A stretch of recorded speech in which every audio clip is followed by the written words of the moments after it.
What if your pain is actually the path to freedom? There is a question most people avoid asking, not because it lacks answers, but because the answers change everything. And that question is this: what if the very pain you are trying to escape is not here to break you, but to free you? If you are listening to this while carrying a weight you cannot explain, a sadness that lingers without permission, an anxiety that follows you into quiet moments, or a sense that something inside you is aching to be acknowledged, then this message is not accidental. It is an invitation. Because pain is often misunderstood. We are taught to treat it as a malfunction, a weakness, a sign that something has gone wrong, something to suppress, distract from, medicate, or outrun as quickly as possible. But think about this for a moment. What if pain is not the enemy? What if it is a messenger? Carl Jung believed that the psyche speaks in symbols, emotions, and disturbances, and that when something within us is ignored, denied, or split off, it does not disappear, it returns as suffering. In other words, pain is not random, it is meaningful. But here, as what no one tells you, the moment you begin to listen to your pain instead of fighting it, its nature begins to change. Most people never reach that moment. They numb, they distract, they stay busy. They scroll, consume, achieve, perform, all to avoid sitting with the discomfort that might ask them to change.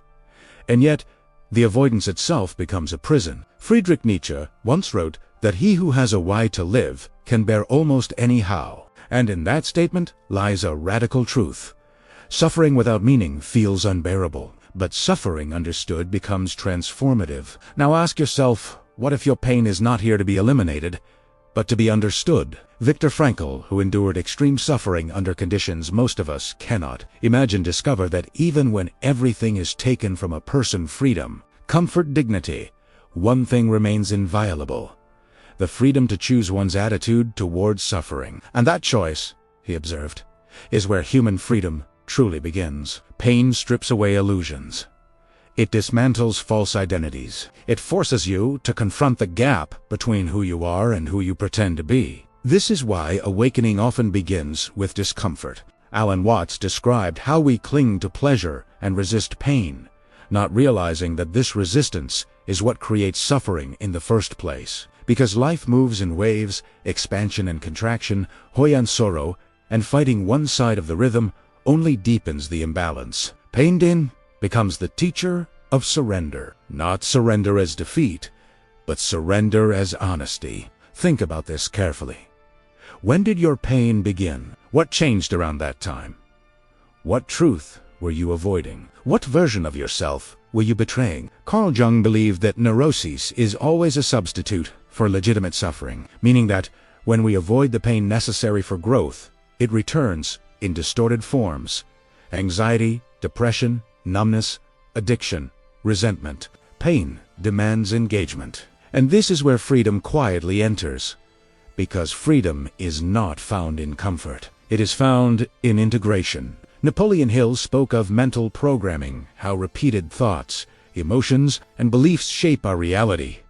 But what he rarely emphasized is that pain often reveals the flaws in that programming. Pain shows you where your beliefs no longer serve you. Pain exposes where you have accepted limits that are not your own.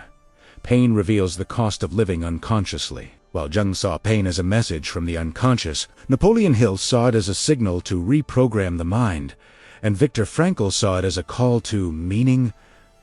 Different languages, same truth. Pain is directional. But here is the turning point. Pain only becomes the path to freedom when you stop asking, "How do I get rid of this?" and start asking, "What is this trying to show me?" That question alone changes the relationship. Suddenly, you are no longer the victim of pain. You are the witness, and witnessing creates space. Space creates choice. Choice creates freedom. Freedom is not the absence of struggle. Freedom is the absence of self-desire. Friedrich Nietzsche believed that becoming who you are requires walking through discomfort willingly, because growth demands the destruction of old values, old identities, old certainties, and destruction is painful.